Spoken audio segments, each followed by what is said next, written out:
오늘 2014년 4월 3일은 제주 사람들에게, 아니 한국인 전체에 대단히 의미 있는 날입니다. 아시다시피 4.3이 일어난 후 66년 만에 국가가 지정하는 기념일로 지내게 되었습니다. 4.3에 대해서는 여러 가지 시각이 있고 평가가 다릅니다. 그러나 분명한 것은 4.3이 좌익 무장대가 제주도의 12개 지소를 습격한 그 하루의 사건으로 끝나지 않고 6년이 넘는 세월을 두고 남녀노소 3만여 명의 생명을 도륙하고 그 유가족들 모두를 억압하고 수십 년을 두고 고통 속에 살게 한 비극으로 확산된 것은 국가가 주도한 일이었습니다. 4.3이 시작된 것은 미 궁정 시절이었지만 제주도에 계엄령이 선포되고 군대가 본격적으로 투입되어서 대대적인 초토화 작전이 전개되고 수많은 민간인이 희생된 것은 대한민국 정부가 공식으로 수립된 이후에 벌어진 일입니다.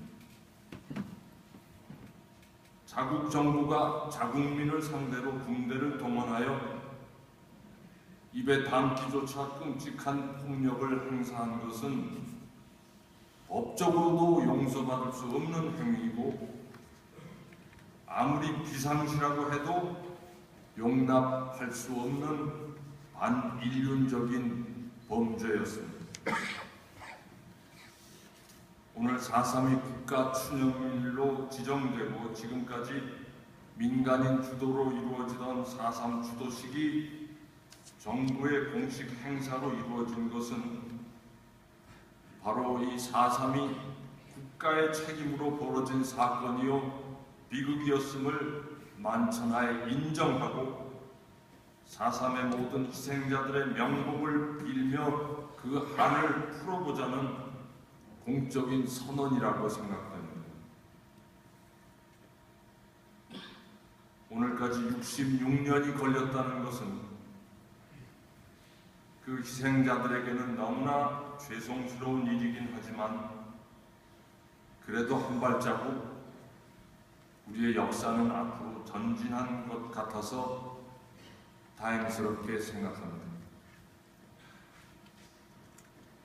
오늘 오전에 저는 4.3 평화공원에서 거행된 정부 주관 그 주도식 추념식에 참여하면서 개인적으로 제가 한 가지 느낀 점이 있습니다. 위령제가 이루어지는 그 제단 맨 앞에는 제단이 여기 있으면 이 앞줄에 이렇게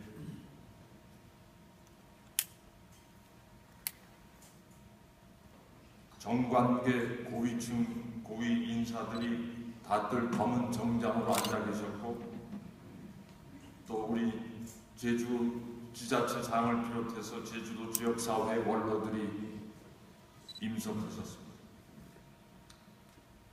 유가족 대표의 인사가 있은 다음에 지자체 대표와 또 총리의 추념사 그리고 헌화 또 분양 이런 절차가 이어졌습니다.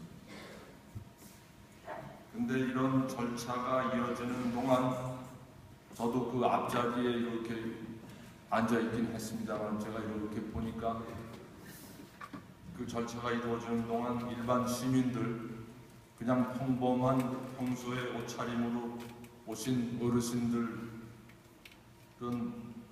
이런 절차에 어디에도 끼지 못하고 제단 뒤쪽에 그 위패를 모신 뭐라고 해야 되나 위령동 그쪽과 아니면 저 뒤에 있는 묘역 가묘겠지만 그 묘역 주변을 참배하고는 마치 어슬렁거리는 구경꾼처럼 공식 큰형식에 임하는 고위층 인사들의 행사를 이렇게 쳐다보고 있었습니다.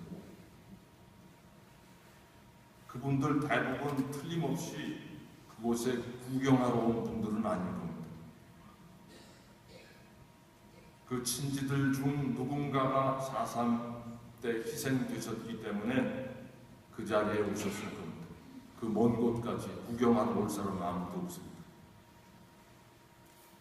그런데 정부 요인과 높은 분들이 추념식을 거행하고 있고 정작 유가족이나 시민들은 주변 가장자리로 밀려서 멀찍이 서서 이렇게 보고 있는 모습을 접하면서 저는 마음이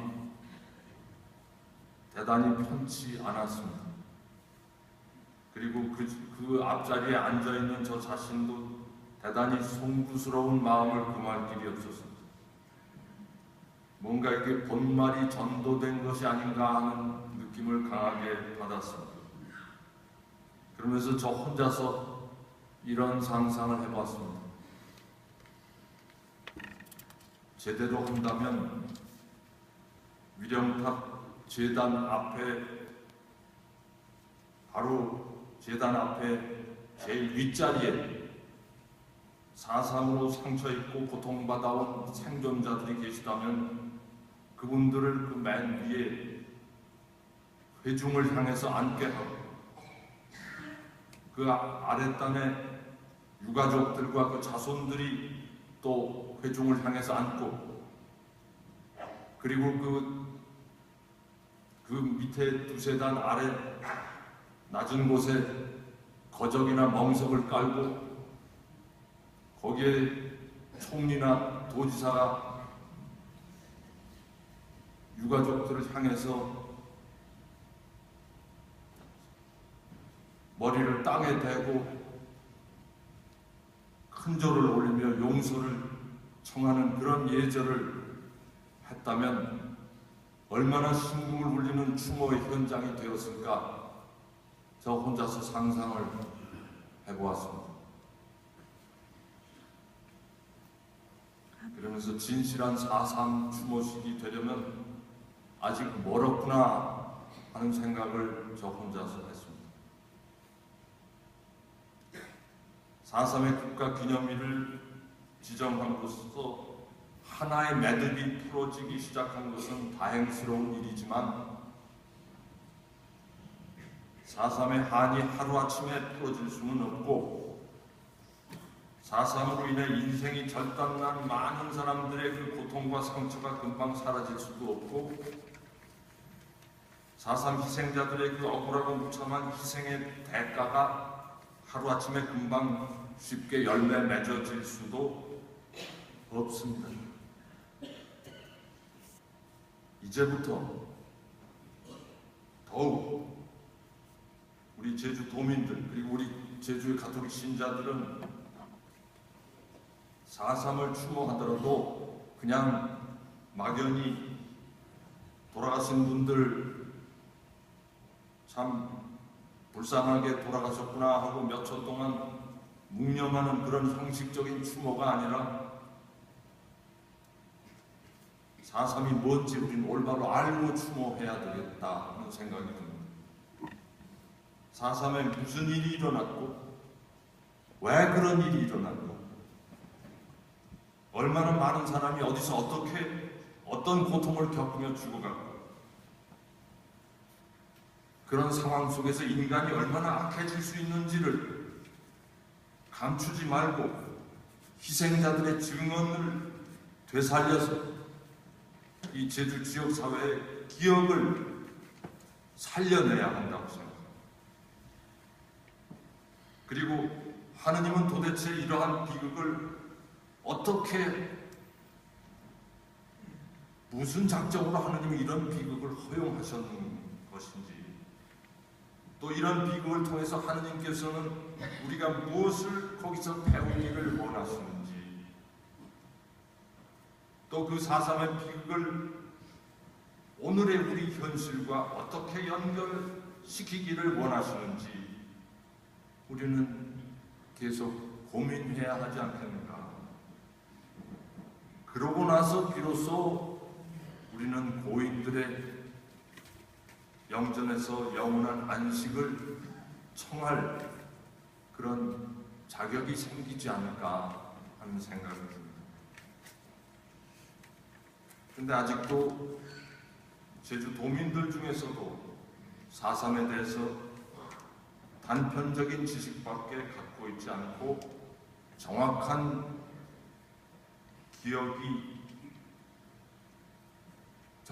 기억이 없는 사람들이 갈수록 많아지고 있습니다. 시간이 흐를수록 또 새롭게 자라나는 후손들은 4.3에 대해서 거의 아무것도 알지 못하고 이 역사와 단절될 가능성이 농후합니다. 더구나 제주도 바깥의 국민들은 거의 완전 백지 상태, 무지라고 해도 과언이 아니고 4.3에 대해서 아무런 기억을 갖고 있지 못합니다.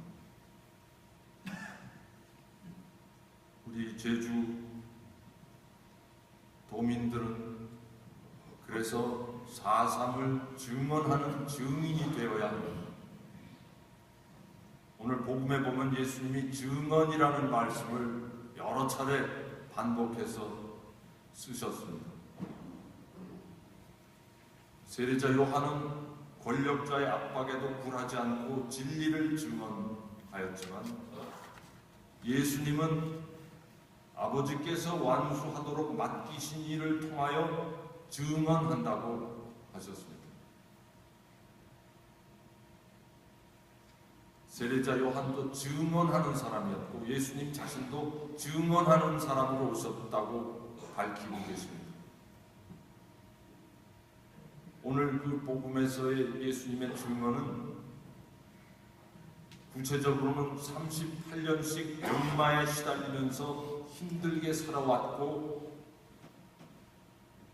벳사다의 그 움직이는 연못에 물이 움직일 때 거기 뛰어들어가려고 해도 아무도 도와주지도 않고 계속 밀리기만 하는 그 보잘것없는 한 환자의 고통에 예수님이 그를 눈여겨보시고 연민을 가지고 다가가시고 그를 그 고통에서 해방시키기 위해서라면 안식일 규범을 어기고 유다인들의 미움과 증오를 한 몸에 받게 되더라도 그것으로 살아계신 아버지 하느님께 대한 증언을 당신의 몸으로 보여주신 그런 증언을 하시겠다는 것이 증언자로서 예수님의 의도였습니다. 오늘 예수님은 우리 제주 도민들에게 이 복음을 통해서 우리도 우리 나름대로 4.3을 증언하는 증인으로 나서라고 초대하시는 것이 아닌가. 이를 위해서 우리는 먼저 4.3을 올바로 알고 하느님께서 우리가 세상 사람들에게 4.3에 무엇을 증언하기를 원하시는지 공부하고 배우고 고민하고 우리 안에서 먼저 4.3을 충분히 숙성시킨 다음에 하느님께서 맡겨주시는 소임을 다해 나가십시오.